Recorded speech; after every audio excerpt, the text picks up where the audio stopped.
What's going on? It's your man, DJ Big Mike. It's your fucking boy, Tyler Daniel Rupp today. I got the government name out. You're getting me, all me, straight to the core today. There it is. And this is Beyond the Tracks podcast, your podcaster's favorite podcast. Tyler Daniel Rupp is in the building today. What's going on, Tee Rupp? In the building. I'm hot as fuck, dude. I got this fucking headband that's about 4 sizes too small. Squeezing my head, dude. I got no blood in my brain right now. I'm a crack one to that. Oh, and this headband makes me look like Theo Von's autistic brother. Oh, man. Let's jump into our sponsors. As always, we got JC Quality Construction. He does everything from the 2x4 to the key to the front door. Hit him up at 734-652-9715. Mention Beyond the Tracks podcast, and you get 15% off all material. You heard that?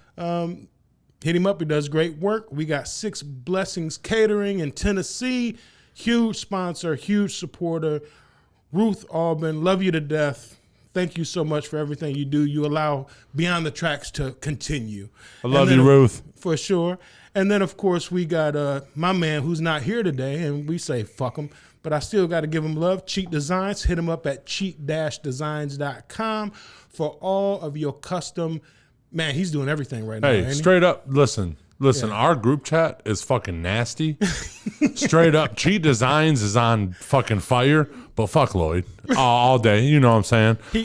He was busy today. Yeah, he didn't have time for us today. He's trying to do too much today. Yeah, I fucking do. But honestly, the art that I see this motherfucker showing up with, and my take on fucking whatever in this, dude, I know I joke with him in the group chat, but I'm fucking in awe. I'm showing my wife, like, look at this motherfucker, dude. Look, I hit him up and be like, that ain't fire. That ain't shit. Yeah. Every time he sends something, I heart it, love it, and then I say, whatever, fuck that shit. But that is our man's 50 grands. Like I said, hit him up at Cheat-Designs, man. He does everything from art to custom clothing to custom shoes. Fire-ass clothing, too. Man, like, custom shoes, custom anything. He can do anything. Anything art-wise, he can do it. Bro, he's got... and if he hasn't done it, he will do it. Oh, facts. He's been working on this comic, man. I'm a graphic novel. That's okay. For so long. And he's an artist.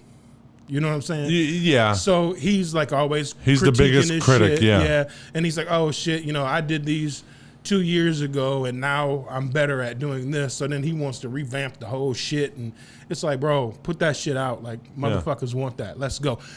Lloyd Cheatham, please put that motherfucking graphic novel out, dog. It's fucking fire. You know what? You talking about that actually goes into what I want to talk about today. Well, let's get into it. Let's go. Confidence.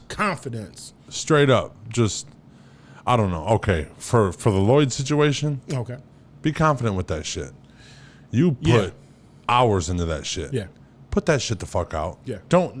I learned how to detail differently, so I'm going to go back and do that. Fuck that, dude. Let them learn. Let them see your progression. Yeah. It took me 2 years, and I got better at this, and look at page fucking 43 to page 1. Right. It's completely different, Yeah. And you can show them the progress, because people would love to see you work. Yeah. Find your niche, like find where you're supposed to go. Yeah. But the Lloyd, confidence, just put some shit out, bro. You get your confidence back. Yeah. Confidence. He's always on social media talking, I do this for fun. Yeah. Motherfucker, put that shit out for fun. Yeah, put it out for fun, yeah. Because motherfuckers eat that shit. Oh, for sure. They don't know they're hungry for it until they see it. And then they're like, I'll fucking take a bite. Right. I'll take a bite. And then you go, damn. Yeah. That shit's good. That's really nice. Let me take another bite. Yeah. So, my confidence. Before, I'm going to tell you how gay I am this week. Oh, we're going to start. We're going to come in hot. Come in right with it. My man. Me and my wife I've been walking 10 miles a day. Hold on. You know, we need like a little theme, you know, when you come in with the boo doo doo doo doo doo doo doo. Yeah. How gay is Tee Rupp? Boo doo boo. Hey, what's up? It's Tee Rupp, and I'm fucking gay as shit today. Anyway, I've been walking last 2 weeks 10 miles a day, at least, or not at least, almost. I love it. You know, it's really been feeling good. My legs, I cured my restless leg syndrome at night. Dope. I freaked out so fucking hard about the sleep situation the last couple months. You've been bugging. And I accidentally fell into a healthy something to force myself to go to sleep, force my body to get tired. Yeah. Now I don't even, bro, 10 miles a day, that's huge. I don't even bike 10 miles a day. I don't rock my feet at all or my legs at all when I go to sleep now. I go That's to because sleep. you're walking 10 miles. Them motherfuckers is tired. Yeah, They're not restless. I don't want to fucking move. Yeah. But we were driving away. There's a lot of worker outers, joggers and shit. Worker outers. I love it. There was two boys. They got to be fucking professional hockey players. That's just what I seen. That's what you said in your head? You know, they got their short shorts on and their fucking, you know, big backs for no reason. I don't know why everybody don't miss back day, but these guys out here, bro, sweaty backs are where it's at, all right? So you kill me with your love for backs, bro. I don't know. When they're muscly, bro, my stepdad got a fucking super back on him, dude. When I see it, I'm like, dude, that's nice. That's nice. I'm gonna have to get into the gym. I know I'm on yeah, dude. I'm like, God damn, look at that back. Right. Anyway, belly fluffy as a motherfucker, but back is tight. Just on 10. Okay, run it. Well, these kids were jogging by. We were leaving. We were gonna ride by them, and I looked at that and I said, "Look at them fucking shiny boys." And Jess is in the middle of what she's saying. She's like, damn, them backs is really shiny. They're really wet and shiny. You know, she was going with the flow with me. Right. And as we go by and she's talking about them and looking at them, I go, ow, ow. And these motherfuckers look her dead in the fucking eye, dude. And she's like, babe, they looked at me. And I said, I know. They think they can pull you, but they got a keg sitting in right next to her that you can't pull her from him, you know? Shit. But, and this goes with the confidence too, but that makes me pretty fruity because their backs was nice. Yeah. Nice backs. I'd like to jump a tech deck, like you know. Yeah, you came in a couple weeks ago. We took a break for Father's Day, that kind of stuff. A couple weeks ago, you came in. I think you was at I was over 100. Nah, remember we took you back a little bit because you had your I your had hat my on and your fishing shirt. And we took you back to about a 60, but now you right back in the high 90s. I'm right back, yeah. Yeah, anytime you talk about shiny backs on dudes, stop having them fucking shiny nice backs for me to look at, bro. That's like looking at a nice butt and tight jeans. You know what I'm saying? Like, God, you be like, damn, fucking, why are you jogging with your shirt off, Poppy? You better slow down, dude. Do you walk with your shirt off? No. It's not a confidence thing. It's just that I walk in parks. I just don't want it. You don't want them damn kids be like, what the hell? Yeah, I don't want them. I already look like the guy that shouldn't be at the park. You know what I'm saying? They already looking at you like you're a little suspect. Yeah, I'm famous in these parks, like, because I walked Veterans Park like religiously. Okay. So I know the people that show up there and shit like that. So I just don't. But I'd be wearing this, so my belly's out and shit. Listen, but that's confidence. Yeah, no, and this is why I'm saying it, because my wife bought me for Father's Day. She bought me a button-up shirt, and I love it. It's great. It's got weird designs on it. It looks like kind of like my tattoos spilled on my shirt. You know, kind of like this, right? Yeah, kind of like that. Yeah. I don't know if you can see it. I'm repping. She picked it up on the clearance. She loves clearance shopping, and it was my size, fucking ready to go for fucking. They got to be best friends. Oh, they have to be.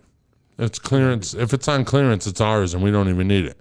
But like the people at work were like, "Why would your husband wear that?" And I was like, "Oh, he's not really gonna wear it. He's gonna button up one button and let his shit just shine out because he's so cocky."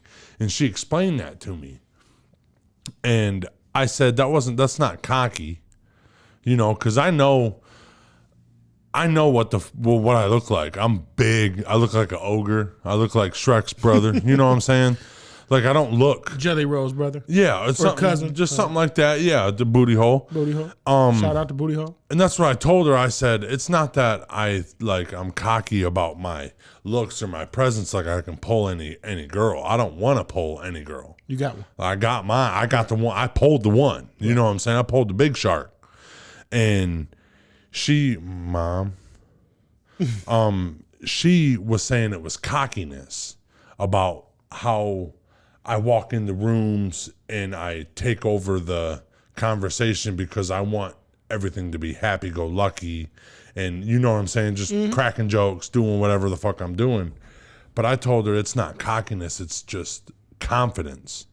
And now what I know is I'm a big fat fucking ogre looking motherfucker, but I know who I am. I know that I'm 100% me at all times. Yeah. And I know that I am, to some people, a blessing to your life, or a blessing to the situation we're in, or the event that we're at, or something like that. Like, I can just add a little bit of oomph, and I'm a good friend. I'm a good person. And I that's know what who I say. am. Yeah, I was just going to say that. I was going to say, like, what comes with confidence, especially in your case, is you know who you are and you're comfortable with yourself. Yeah. And some people do take that as cockiness. You know what I mean? My wife used to tell me that all the time. You're so cocky. And I'm like, no, I'm just not. I would say I was confident, right? I really wasn't. I wasn't confident at all. It was all a front initially because I didn't have any confidence in myself. But I thought if I played the role and acted that it would come eventually. Right. But to some people, it came off cocky. And so you do have to that's a fine line between cocky and confident. You know what I'm saying? I seen both. Before the accident, I was cocky. I knew I could fuck you up. Like, you're going to have a rough time with me. I'm 300 pounds and 6'5". Like, you're going to have a tough time. Anybody.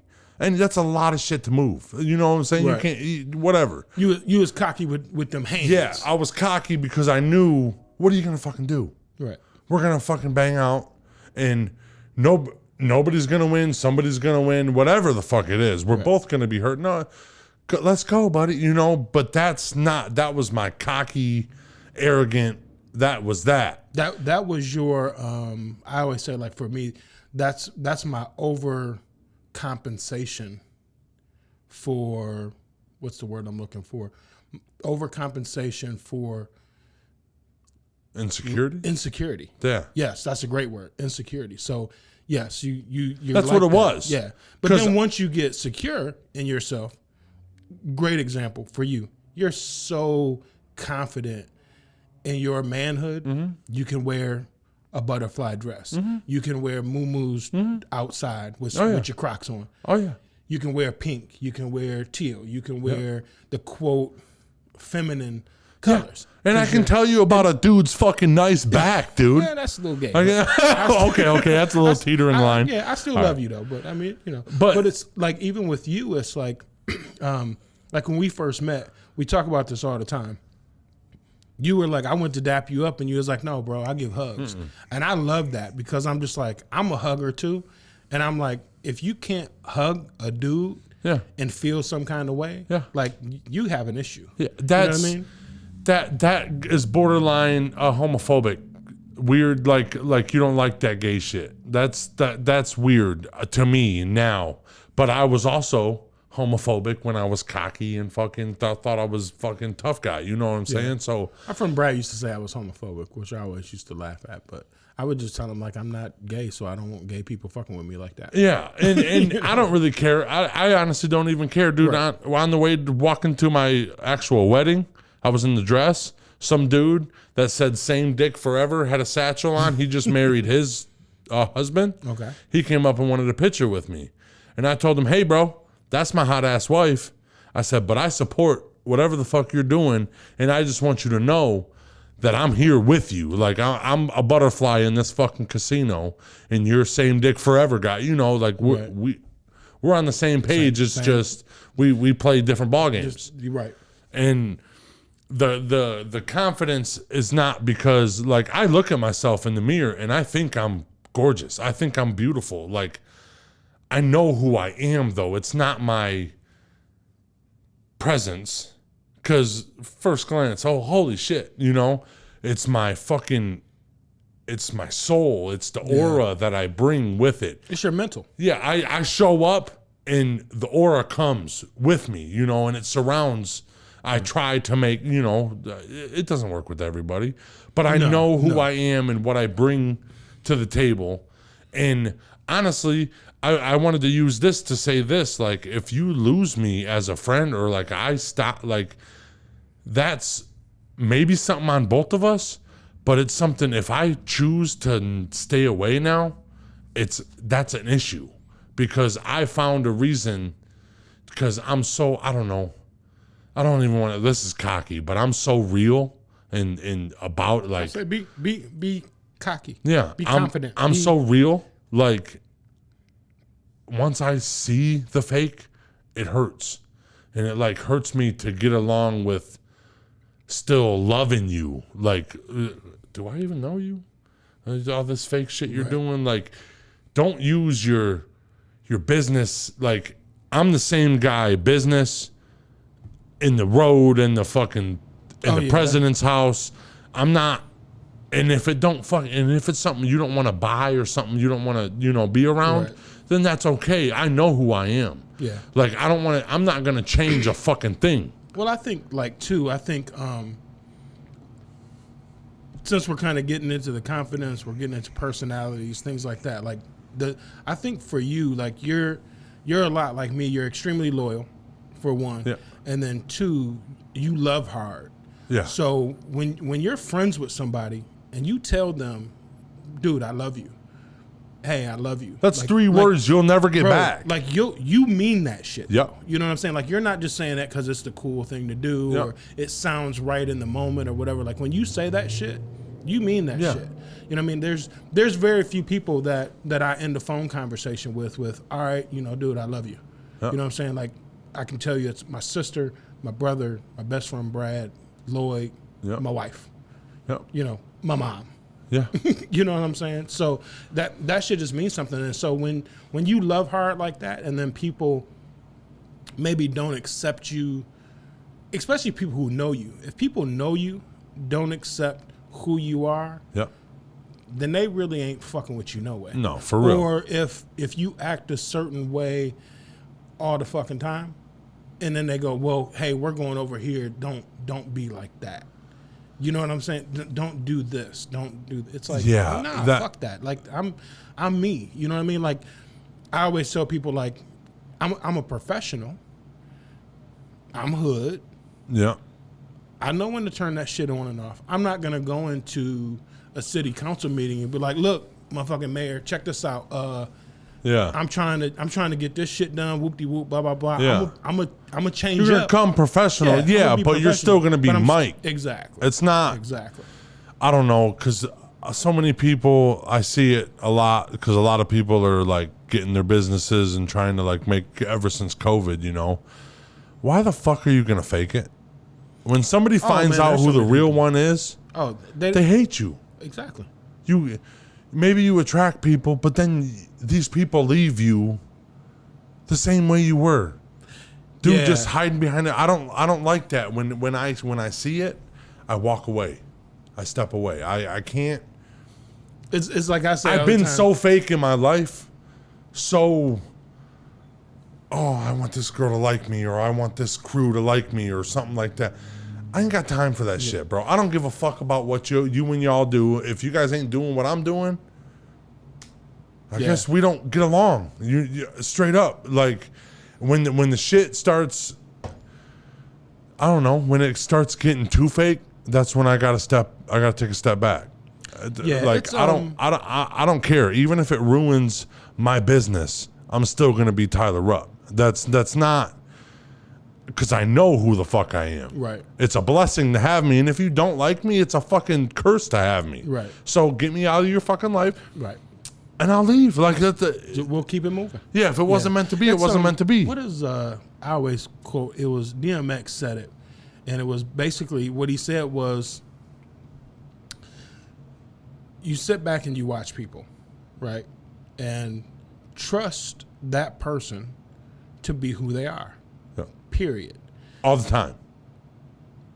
Tupac said it best when he said, if you watch somebody long enough, you will be able to pick out the real niggas and the fake niggas. And that's true, because they're like, me and Dana was just talking about this not too long ago. It's like there's so many people out there that will, they're around you, they do things for you, they expect something because they expect something in return. Yeah. Because they know you got something. Yeah. Yep. Me and Jeff just talked about this too. It's like people, they're doing for you or accepting you or whatever because they expect to get something in return. We're different kind of people. Yep. We do things for people out of the kindness of our fucking hearts. Because yes, we're kind, we're caring, we're compassionate. And if we get something out of it, like I got a hoodie that I jacked Jeff for, and I got 2 free T-bombs today because I didn't pay him before I left. Good. Good. Fuck that. But you know what? He gave me an H2O for 75 cents off because I didn't have, so, but like that, like, and also another thing about friendship is being able to go to somebody and them letting you fucking know, hey, hold you accountable. You got to fucking have somebody, because Jeff was giving you advice a couple weeks ago. Yeah. And now you're giving this motherfucker advice. Yeah. And it's vice versa. Oh, for sure. I go in to talk to Jeff strictly for advice sometimes. And then the other day he told me some shit that was going on with him. And now I'm Dr. Phil.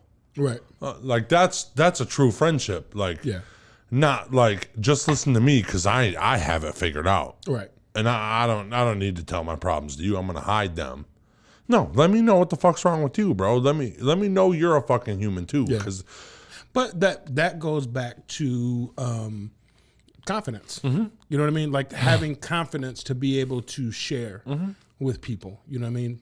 Especially as men. You know what I mean? We, I figure we gonna get back on mental health today. Always, always. But as men, like, we don't want to show our faults. We don't want to say that everything's, we always want to say everything's okay. Even some shit might be real fucked up. Right. And it's like some people, they stay in that front for so long. Because you wake up and you say, today's going to be a bad fucking day. And that right there automatically makes your day bad. Today's going to be a shit day.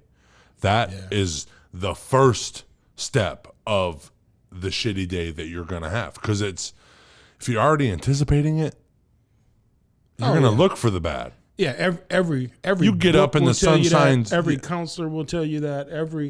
Anybody related to mental health will say your perception on life is your reality. You know what I'm saying? So if you wake up in a fucked up mood and you don't get out that shit, you usually stay in a fucked up mood most of the day. Yeah, wake up and go listen to the fucking birds. Unless somebody comes to you and says, "Hey, what the fuck are you doing?" Yeah, and some people need that because I have those days too, and it's not that I'm so confident like you deserve me in your life, you need me in your life. It's not that. I'm an asshole.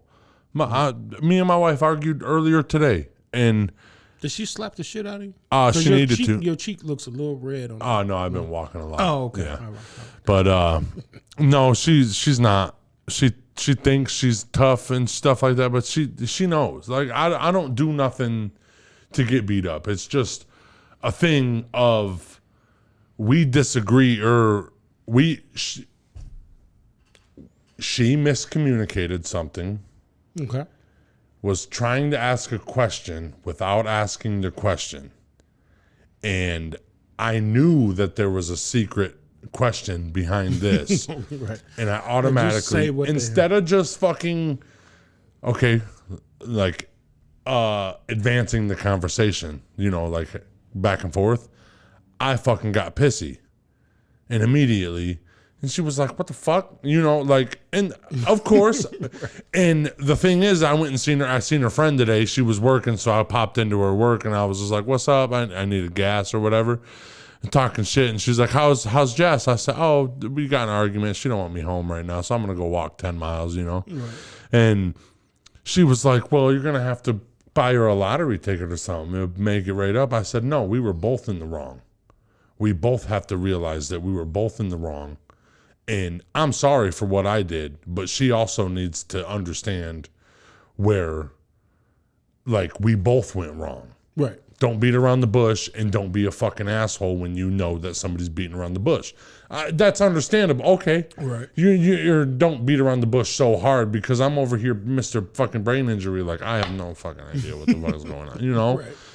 And that's it, you know? But, like, she maybe could do better than me. You know what I'm saying? Like, and you could have a better friend than me, or, you know, and shit like that. There's better people than me out there, but I know what the fuck I am. And it is, to me, like, if I lose people, like, for something I did, it's a fucking loss. So if you lose me for whatever the fuck reason, that's a loss. Right. Now, it's not detrimental. It's not going to ruin your life, but I know what I bring to the table, and I know that I'm not bullshitting when I say, or like when I have what I got at the table. Like, it's nothing's fake, nothing's in a Walmart, or nothing's in a Jordan bottle, and it's real Walmart shit. You know what I'm saying? Right. That's man, like, you just hit that right on the head. Like, I've been seeing like so many different things of like that kind of mentality. If a person distances themselves because they did something, it's their loss. Yeah. And we kind of, as people, we have to think of that and go, that's your game. Right.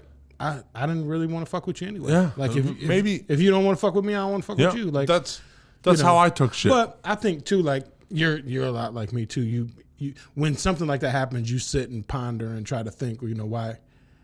What did I do? What did I do? What did I do? That's the wrong? First thing. That's toxic empathy. Yeah. That's what that is. Oh, yeah. Trying to please everybody, but you don't please yourself. Yeah. We might have to go back, man. We might have to go back to school. We might have to get our, like, psychology degree.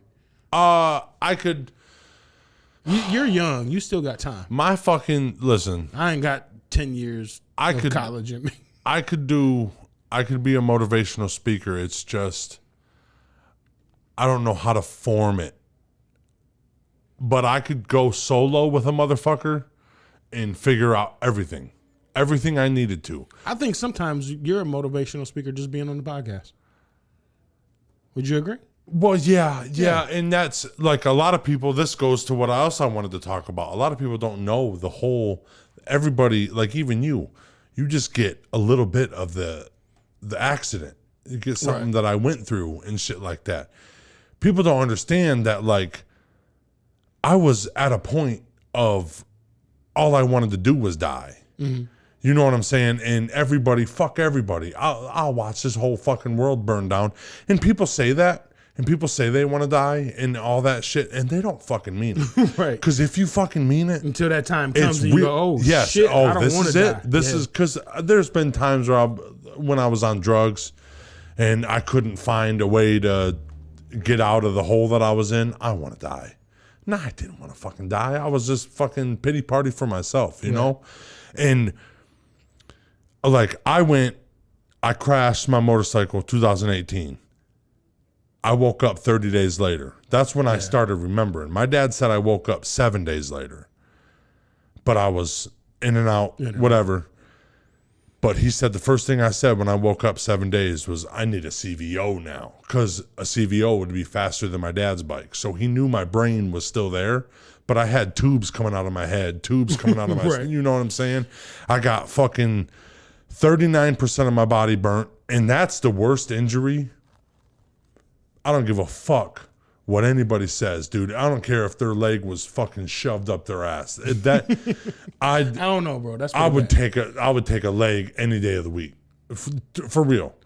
And the brain injury, all these mental issues that I was the guy. Fuck mental health. You're fucking fruity for thinking about somebody else's feelings. We're dudes. We suck it up and we go home. But when it started affecting me tenfold, that was when I was like, oh, this shit's really serious. Yeah, like reality set in a little bit. Like, but so like the first month, these doctors come in my room. The first month I remember. The doctors come in my room. You're never going to walk again. You got a 5% chance of survival. You're on a rocky road right now. You're very susceptible to fucking infection, all this shit in these open wounds, you know? And first thing I fucking said to the therapist when he come in there, he says, okay, what are we doing? Well, like, what are we going to try to do? Oh, we're going to stand up. That's what we're doing today. We're standing the fuck up. Right after the doctor said, you'll never walk again. Right. We're going to stand up. So you're thinking of, well, why the fuck am I going to stand up if I can't walk? I'm 25. Yeah. If I can stand up, I'm going to be able to move one day. So I got advanced in that month. But lo and behold, 3rd-degree burns, they take all the nerves with them because I burnt muscles. Yeah. I didn't know that nerves started to form back. And when they formed back, it was torture. Yes. So a month, I'm standing up. I actually even had 7 steps in the parallel bars. 7 steps. And they told me 30 days before that I would never do it again or I'd never walk again. Right. Now you're walking fucking 10 miles. So I love it. Yeah, 10 miles a day. They say, you're doing really good. You're doing like a couple months. You might be out of here. They didn't know about the fucking burn. These people weren't burn wound people. Right. As soon as the fucking nerves grew back, I was in the hospital bed for 3 months after that. Damn. That was where the doctor was right. Because I wouldn't move. I wouldn't get up to poop. I wouldn't get up. Nothing, dude. Nothing. I was almost going to go septic from holding shit in. And like, that's why I'm so confident too, is my dad literally, because of all the pain pills I had to pull a turd out of my ass. Yeah. Put a glove on. And fucking great dad, dude. And he had and it was like softball sized but long. I'm a great dad, and I'm a nurse, and I've done that many, many times. I don't know if I could do that to my son, my wife, but I've never been in that situation. It was a handful, and I know you would. Yeah. If you've done it before. My dad's never done anything in the medical field. This motherfucker did wound change with me. That's the man. Mm-hmm. But after that, I went to this hotel, the Holiday Inn, because I was going to go, because Dad had steps at his house. So I was going to go to the Holiday Inn until I got to go home. Oh, they sent a nurse over, a 24-hour nurse and shit. Got worse.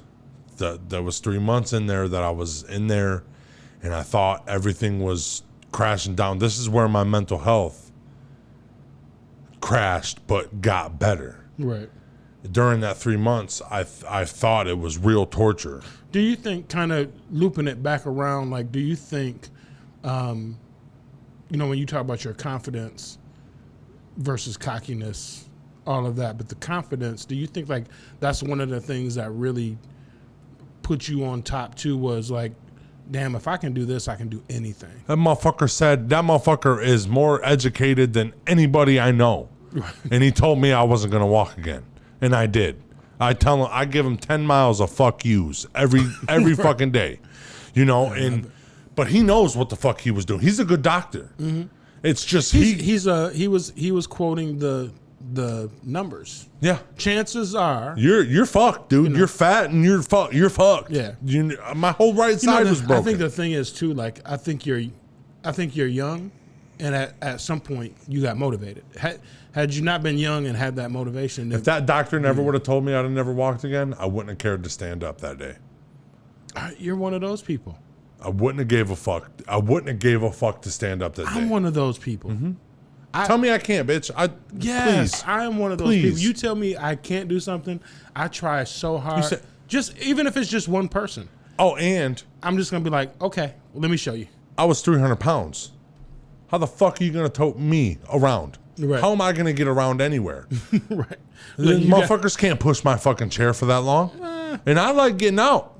Get you a motorized one. Well, yeah, but then it's gotta have a fat motor. No, but I go to the hotel. The hotel was where I spiraled out of control and I wanted to die for real, for like 100%. I told my dad I hated him and everything. I'll tell you the story. It was bad. I wouldn't let them do wound change. I was going septic. I was purposely going septic. I was going to let that shit go. I don't know if we talked about that on the pod. We might have talked about it in real life. Yeah. I was ready to go septic. Don't change my shit. For 7 days, I didn't change it. And I was ready to die, but it wasn't working as fast as I wanted it to. So I knew I had these fentanyl patches that were for my pain. Mm-hmm. And I knew that all I had to do was take that box of fentanyl patches that they give me because, you know, doctors ain't regulating it in the fucking hotel room. Right. You know, it's the nurse and my dad that are regulating that shit. So I said, Dad, reach into that fucking drawer, grab that whole box, give it to me, and I'll just start munching on them. Go out to your car, come back in 30 minutes, call the cops before you come back in, or call the ambulance, whatever. I'm done. This is it. They're not going to cut off my legs. They're not doing what I want them to do. I'm dead. I'm done. I don't want it. I don't want this. And then he told me no. So I told the dude that done pulled a turd from my ass. Mm-hmm. I told him I fucking hated him. I fucking hate you, dude. You don't know what the fuck I'm going through. I wanted everybody to hate me as much as I hated myself, and I wanted to just die. And that was the real feeling. Like, a lot of people are like, "Oh man, I should kill myself." No, that shit pisses me off now because I feel you don't know that real feeling of really wanting to end it. Yeah, I used to have you kind of touched on like suicidal thoughts and things like that. Like I used to be so angry with suicide because I thought easy way out. No, not even easy way out. Selfish. You're selfish. 100%. Yeah. And it's like I was so angry by that. Yep. That, you know, how dare you be so selfish that you think, and this is my mentality, that you think if you kill yourself, everybody else is going to be better. Yeah. You know what I'm saying? Yeah. But now, you know, dealing and understanding so much mental health and the way thought processes work, I really realize now, like, that's something you generally feel, you generally mean it, you generally believe it. And so it's one of those things where you go, like, when I hear people say that now, I mean, even my son, I'll just put it out there. There was times where he'd be like, you know, I'm just going to kill myself. And I'd be like, motherfucker, then go do it.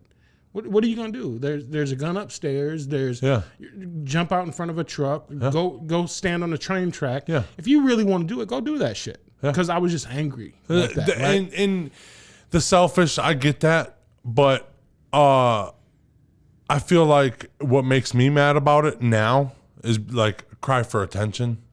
Is sometimes, you know, but it's the motherfuckers that don't cry for attention that you really got to watch out for. Yeah, but sometimes too, like I've realized now, like some people's cry for attention is a cry for help. Cry for a conversation is a cry for somebody to understand what the fuck I'm going through. For somebody just to say, you know, not necessarily, oh, poor you or what have you, but actually to go, listen, why are you saying that? Let me tell you. Let me break it down for you now. It opens like that. I love you so much. Yep. I want to know why you feel this way and what can I do to just make it a little better. Well, right? When I say a cry for help, I don't. When somebody says that, I get angry about it and I hold them accountable. Though it's I guess I'm more aware of it because you don't want to die. Right. Listen, you don't want to die. I've been depressed. I've been very depressed at times. I can tell you, I've never, that I can recall, going through the hardest shit of my life, never thought, this is so bad I want to kill myself, right? So to me, in my head, I was always like, I've been through some pretty bad shit. How can, you know, what are you going through that's that bad? Yep. But I don't know people's, what they're going through. Yeah, you know what I mean. And So those now I think intrusive. I'm a little more compassionate about it. And don't get me wrong, like if you tell me 25 times you want to kill yourself, and I've 25th time, I'm going to throw it off. I'm kind of be like, okay. But unfortunately, that's the thing. Yeah. You know what I mean? Like that 26th time you're not there or somebody's not there, that's when somebody may actually do it, right? Well, what I do is I do get a little bit kind of butthurt about hearing that, but then I just honestly, what the fuck's going on? Like, for real, what's going on? Let's get to the bottom of this. And then, because at the end of it, I'm guarantee you, I'm going to tell you, that's not worth dying for. Right. That's not, and I like when and you've been through some bad shit. Yeah. Too. Like, dude, horrible. I've seen I almost died on an overdose. I fucking, a couple things have made me turn my life around. Yeah. But this thing, I didn't think it was going to help everybody else's life if I died. I was going through excruciating pain. Yeah, that's and I felt like I'm the only motherfucker in the world with a burn wound, and it's this fucking bad, and nobody knows how fucking bad this. Well, they don't know that. I feel like I really felt like I got tortured for 2.5 years. Yeah, I don't think like your situation is definitely different. You weren't just somebody sitting at home, with a $100,000 a year job going, I fucking hate life. Yeah. Or a beautiful wife and all this stuff, just going, I hate life. Yep. Like, you was in a situation that was painful. You were in a situation that was, I understand that definitely a lot more of, man, this shit is so bad. Like, I don't want to go through it anymore. Yeah. So then dying would be the next best option. It would be it's not the great option, but it's the next best in your head. And I even told my dad, I'm a coward. I can't do this. Yeah. I'm a coward. Just give me it and get the fuck out. What the fuck? Why? You're not going to help me? Yeah. You talk about your dad a lot, man. And shout out to your dad. What's your dad's name? Dan. Dan. That's my middle name. Shout out Dan, because, you dealt with this crazy bitch, time. Yeah, crazy son of a bitch too. But my whole life I've been like this. Crazy time, and you were. I mean, we just came off of Father's Day, so it's like, shout out to Dan. Great Father's. Happy Father's Day, Dad. Again, if I could, I would fucking buy him the whole world. Like, get a little emotional, but I love my fucking dad. Like, everything. Just Dan gets the golfer's clap. Yep.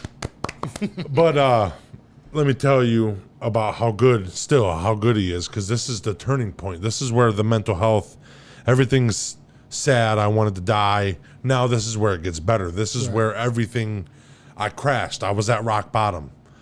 Same thing when people get to rock bottom, like when I was addicted to drugs, I hit a rock bottom where I had nothing. I lost everything. Right. And then you just turn around, right? But I hit the rock bottom to where the only thing I want is death. And my dad did take all the medicine, and he went out to his truck with all the medicine, right, and sat in the car for about 45 minutes.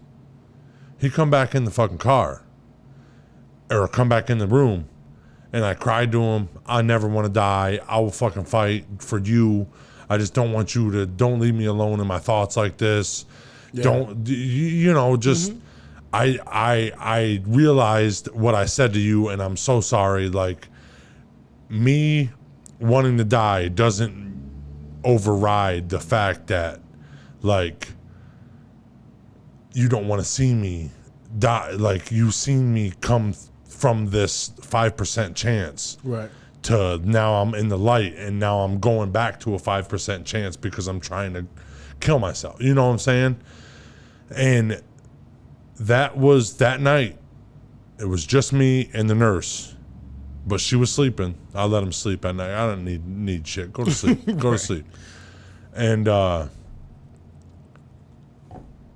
literally sat up that whole night and just thought, and like, what is going to be better from this? Okay, I'm crippled. Let's stop talking about that forever. Like I wiped that out, because all I was thinking was crippled, pain, fucking brain's gonna be fucked by the time I'm 50, all that shit, you know?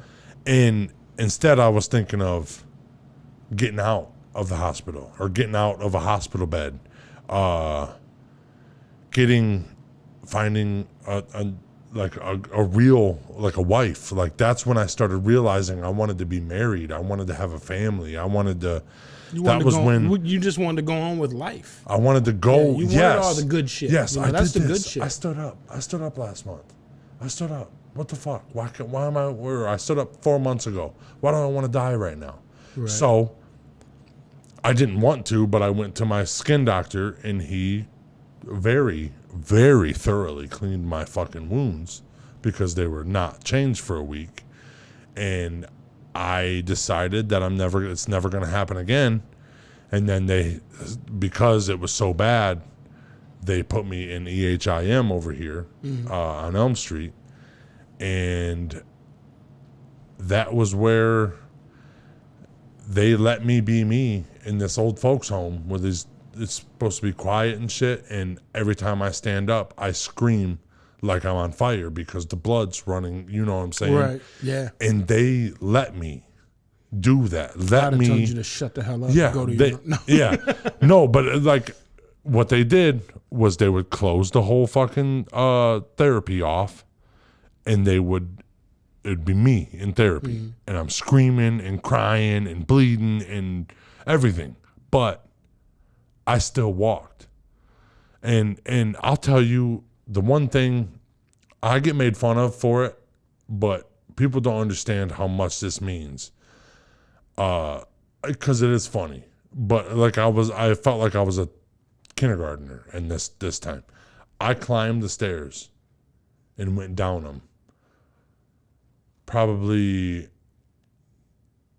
8 to 9 months after the injury. Okay. I couldn't do it again, but to that day I felt good.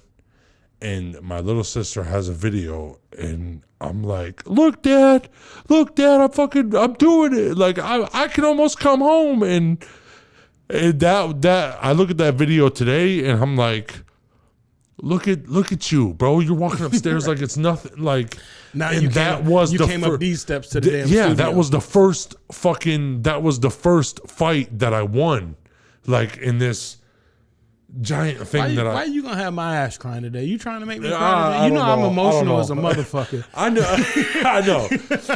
But that was the first fight I won in this destruction that I caused. In the first, I'm almost home, motherfucker. I mean, it still lasted about another year that I was in the hospital, but I wasn't supposed to be walking at fucking 1 month, let alone, you know, and now I'm climbing these fucking stairs, and this knee is still fucked. Like didn't have no surgery. And that was the first fight I won, and that clicked. I can win. Right. You won the battle, so win. You were like, I'm going to win. Yeah. Now it wasn't, I might, whatever. It was, I'm going to win. It could happen. Maybe. I'm going to get out of this fucking place. I'm going to go to my dad's house. I'm going to finish whatever the fuck I got to do, and I'm going to live a beautiful life. I fucking thought of, what is that? Manifested Jess. I manifested her. I'm going to find the perfect girl. I'm going to find somebody that needs me for me. I'm going to find... That was it. That was nothing. You can't fucking stop me now. Like, you're like that now. Yeah, I manifested. I feel like I manifested Jess to me, and she didn't know about my accident when it happened. She was living her own life. Right. She didn't know nothing, and I'm glad she did, because I'm glad that we met at the time we met. But okay, back to that. I started, because I was so happy I climbed the stairs, I'd start taking my walker every day, not yelling. You don't gotta yell. It hurts. Just yeah, I was saying, just do that. Yeah. And then I started walking with my walker down the hallway. I'd say it's about 150 steps there and 150 back, so 300 steps. Every fucking room I passed, I'd stop and have a conversation with somebody's grandmother. Somebody's, and they all love to see this young kid working. So like working and getting better. I'm going to get out of here. And these people that before I started talking to them and first would like wheelchair across their rooms, I look in there and they're fucking sad and they're watching TV. Every one of these old ladies are smiling. You get it, baby. You're doing so good. They're waiting for Tee Rupp to come down the hall now. I seen what I was doing to these ladies. So now I wasn't doing the walk for me. I was doing it for them. I was doing it to better me and to make them happier. Because the grouchiest old lady that was in there was my favorite. And she loved me. God rest her soul, because she died a month after I left the hospital. I'm confident that she was happy before she died. Like, I was confident. She had a shitty look on her face every time I passed her room, but when she realized it was me, hi, baby, how are you? And then it got to the point where I was going in her room and talking to her. Right. She didn't want to shower for the last 2 years of her life. It didn't smell great in there, but that motivation she gave me, that was more to the mental health, the strong mental health. And EHIM has great nurses, great therapists. I don't work there. So that's because you don't work there. Their therapists get sniped by Team Rehab, and I think Team Rehab is the best. And so I know that they're good, because the old heads in there. Well, they also dealt with your ass. So you got to be decent. Yes. And that's where I found my motivation to get better. Now I'm home. 2 years later, 2 years after the accident, I'm home. This is where another battle that I never expected to came. Mental health. Once the wounds didn't hurt no more and they were fully closed, and all I had to do was rub lotion on them to keep the scars from getting real dry and cracky. Right. I started not being able to sleep, started having anxiety attacks for no reason, couldn't watch TV with somebody dying in it, because I know what that felt like.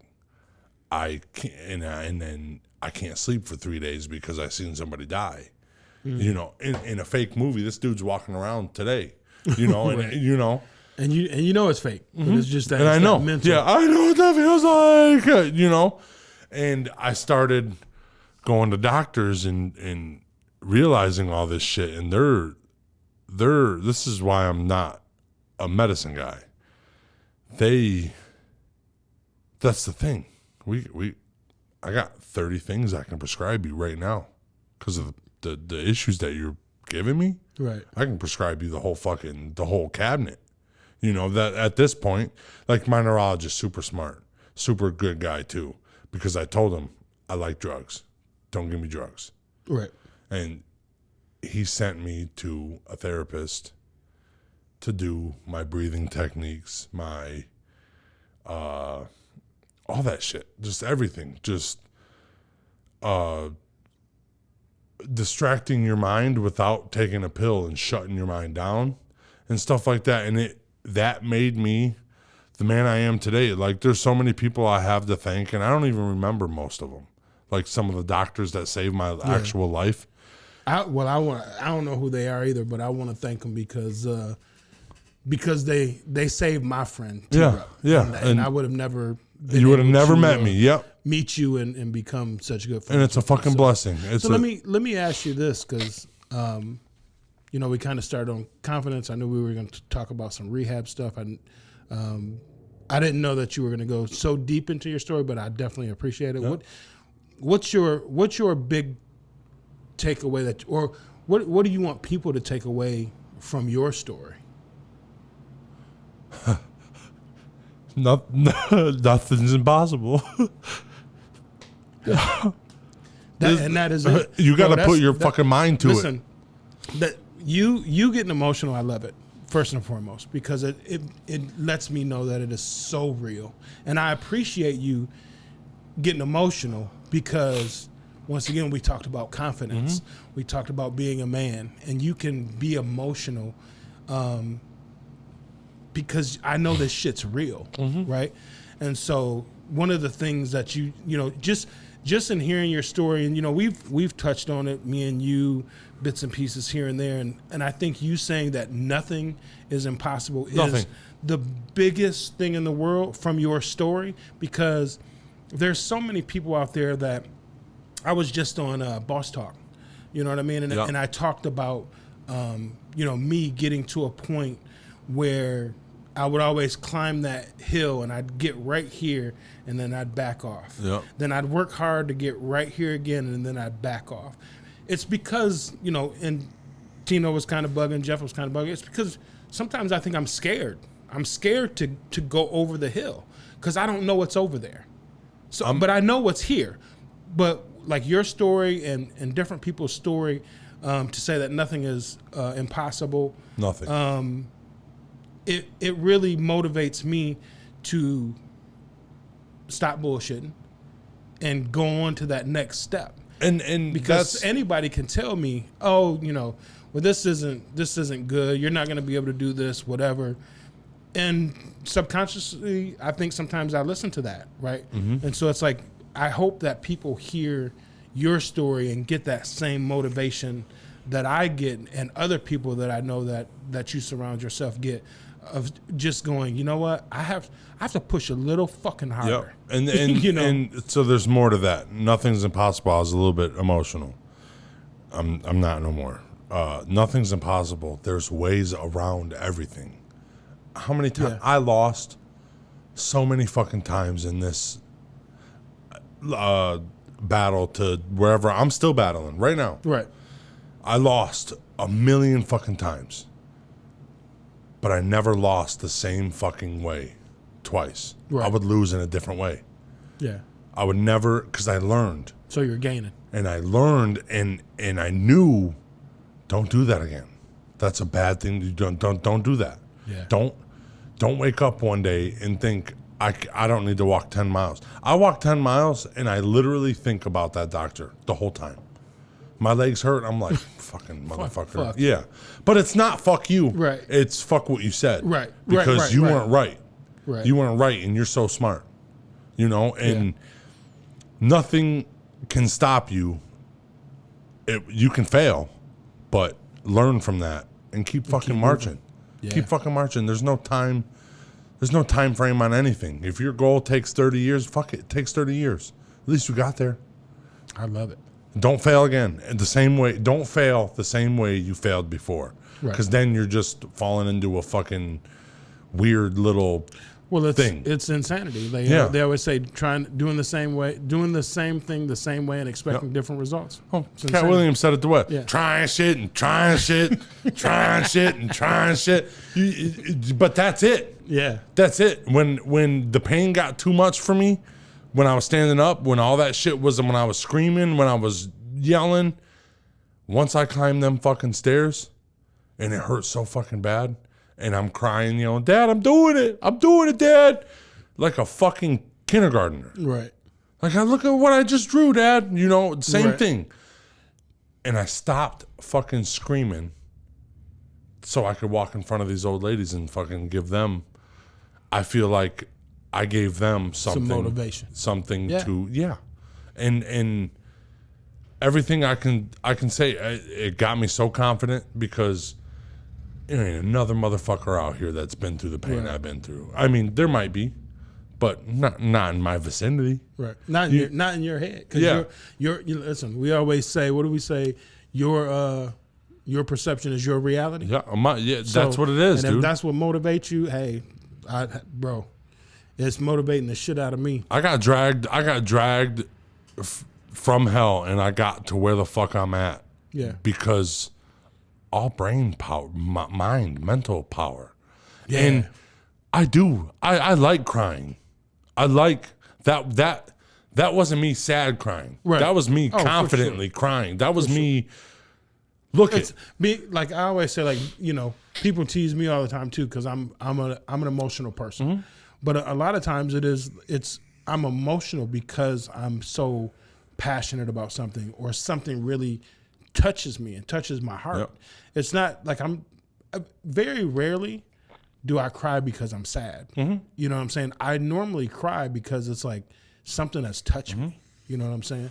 And that's the sadness and shit from the crying and stuff. It's not the sadness. The crying is me letting you know that was the fucking. It's how fruity I am today. That was the manliest fucking shit I've ever done. And there's fucking men that can lift up a semi right now. That if they went through it, they're going to go through the same fucking shit that I did. Yeah. They're going to go through that same thought process, all that shit. It is fucking excruciating. But finding your real self and being confident with being your real self is the best thing I ever did. I found the fucking girl of my dreams. I got a family. I got everything I fucking manifested. All because I like the battle I did was me killing, and back in the day, me killing fucking 500-man army by myself. Right. That's what it was. Right. There was no odds. 300. I had 95% chance to fail. Yeah. I had a 0% chance or a 0% chance to ever walk again. Yeah. Look at, dude, I'm walking and I'm fucking happy. I don't even know if I was ever fucking happy, if I was ever in love before the accident. I don't know if any of that was, because now I know what true love is. Now I know what true happiness is, because I am fucking happy. That shit could have spiraled me into depression because I'm fucking crippled. I can't do the same shit. I just learned how to shoot a jumper, but I don't even jump. I fucking go on my tippy toes and just use like the body motion. Yeah, I don't know if you shoot no jumpers. Oh, I'll ice you, bro. Take your ass to the court. Yeah, I can't back nobody down. And I was the big guy. I'd be in the paint and I'd fucking back you down, and I would be under the net and just poop. Yeah, I'm gonna foul the shit out. Yeah, that's what. Yeah, but I'll never do that again. But I'm more happy than I was when I was fucking slamming in the kids. I'm more happy now because of this shit that happened that could have killed me, could have made me a whole different person to where I fucking hate life now. So like, whatever anybody's going through, if you're going through it, just know you're going to be a better person, a better man, a better woman, a better person, period, if you just fucking beat it. If you learn how to beat it, learn how to, I'm still crippled, so I didn't beat it. I tame it. Yeah. I have it under control. Growth. I have my mind under control. I slip all the time. Oh, yeah. But I'm not going to slip so hard that I'm at rock bottom where I want to die again. Right. I'll never do that. I failed that way once. I don't want to fail that way again. I was just going to say that. You failed that way once. Too long. So, like, if you're going through some shit and you think there's no way out, there's a fucking way out, and there's a way to make your life better in that same process. The same process of you finding out how to get around this no way out situation. When you find a way around it, you can find a way around all that bullshit, all that, everything. Just fucking trust yourself. You got to trust yourself and be confident that you can do it, and there's nothing in your way. I can run through a brick wall right now. I need to take a bunch of snippets of these and put them on Tee Rupp's motivational page. It's coming, bro. It's coming. I love it. Man, before we get out of here, is anybody you want to shout out? You know, this is, even from back in the day, this is the Shout Out Podcast. We shout people out. I want to shout out, one, my dad. Two, I want to shout out everybody I have in my life right now, because I look at it as a blessing. Everybody that wastes their time to come talk to me or anything, even just passing. Everybody. I'll shout out everybody. I thank you guys for being yourselves, and don't be afraid to be your fucking self. You can be cocky. confident, whatever you want to call it. Yeah, whatever you call it, yeah. And don't fucking take no for an answer when it's something that you can do. When it's something, okay, if a girl says no, don't touch her. You know what I'm saying? Yeah, but if that's good advice. If somebody says that you're never going to be able to do this again, prove them wrong. Don't get swallowed in that mental health bullshit and just keep it fucking pushing. That's it. I love it. And I'm just going to shout out, I posted it on my Facebook page not too long ago, but I just want to shout out everybody in my beloved city of Monroe, Michigan that's doing things positive. Yeah. To me, there's been so much growth over the last few years. Or accepting the positivity. Yeah. A lot of them ain't doing the positivity, but they're accepting it and loving it. Yeah. I think, if you're coming with a positive mind, a positive heart, I believe things will be good. You know what I mean? I've been seeing a lot more smiles lately. I tell you this, the people that think Monroe is negative and horrible, and I've said it on the podcast. Get a different fucking friend. It's not even that. If you think my beloved city of Monroe, Michigan is so horrible, you can jump on 75 and go north or south, and there's a lot of houses for sale. There's a lot of apartments for sale. There's actually a lot more houses outside of this county. So, don't shit on people that's trying to do positive shit, and literally. So, with that being said, thank you. Somebody's positive out there. You hear that? I'm happy with them. My man. So this is your boy DJ Big Mike. It's your boy Tyler Daniel motherfucking Rupp. Well, you had it, motherfucker. I like it. And this is Beyond the Tracks podcast. We'll see y'all later. Peace. Peace out.